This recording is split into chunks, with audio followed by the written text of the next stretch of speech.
happening right now. Let's get into the forecast and politics stateside. Andy Hira from the SFU Poli-Sci Department joining us right now. Good morning. Good morning. Great to have you on. Obviously, an action-packed week. Swift action we've seen by the president issuing executive orders. And first and foremost, let's talk about today, what we project to see about an order being issued down about the wall. Well, he's delivering on his promise. This is one of the main issues that he got elected on, and he's coming through with his executive orders. As he promised in his inauguration speech, there would be swift action, and action has come.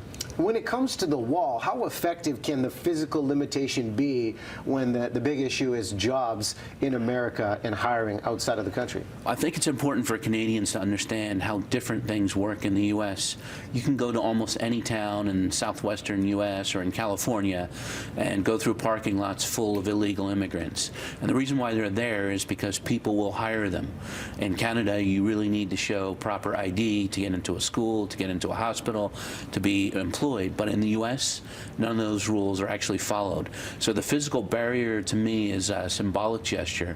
But what would really be important would be having some kind of employer ID system if they were serious about cracking down on illegal employment. And from what you've seen with the change in policy and the aggressive nature of the approach, do you see that policy changing, keeping employers accountable in the States for that very point? I don't really see any traction on that. And if you consider the $6.5 billion they're going to spend on the wall and the fact that there are tens of thousands of vehicles crossing the border every day, one has to be very skeptical about the end results of this. No easy solution to that end. So then let's jump to the idea of the pipeline projects, Dakota Access and Keystone XL. The executive orders being issued for this notion right here. What does that mean for the States? And obviously there's impact for us here in Canada too. Well, I think it's part of a broader trend that's starting to emerge about a real skepticism by the Trump administration towards climate change. And so the Dakota Access Pipeline looks like it's going to be built despite these indigenous protests. Keystone, as you know, was going through an aquifer in Nebraska. There still may be local resistance to that, but basically Trump is throwing a lot of Obama's environmental policies out the window.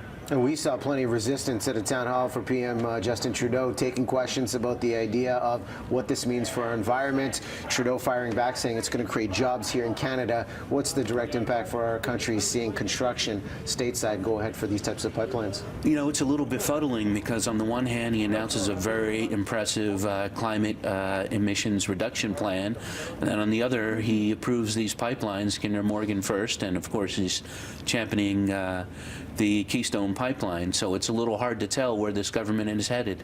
And when you say this government, talking about our Canadian government. That's right. With the questions being asked. We have the benefit of great health care here in our country, and one of the first issues of order we saw with President Trump was repealing Obamacare, which impacts the upwards of, 20 million Americans.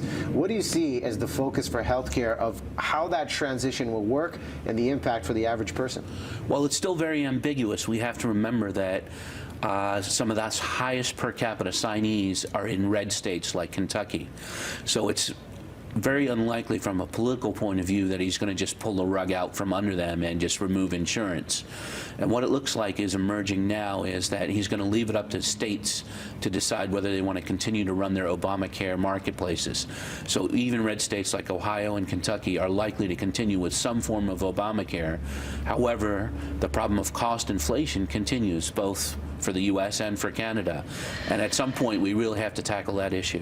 And on the health issue, another point of discussion has been what to do about reproductive rights and the ban on federal funding for international abortion counseling. What's the direct impact we're going to see, not only in the States, but around the world? It's going to be a direct impact around the world. It could affect Planned Parenthood and clinics across the U.S., and it's definitely going to affect non-governmental organizations and aid organizations in the developing world.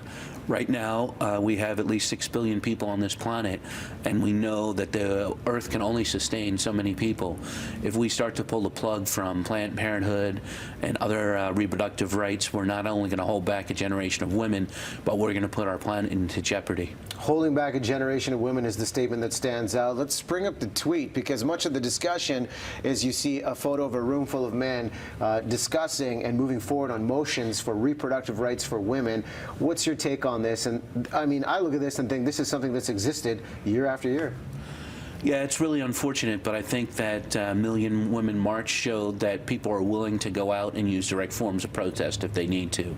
And I don't think that this population, the millions of people who voted for Clinton and against Trump, are just going to sit idly by and let this pass. There's going to be a real battle, and hopefully the battle will be won for the right side. Well, we're seeing plenty of communities engage for their cause and having their voice heard. Thanks for sharing yours here on the show, Andy. It's my pleasure. Yeah, appreciate the insight on plenty of issues, and no doubt we'll be talking about this in years to come.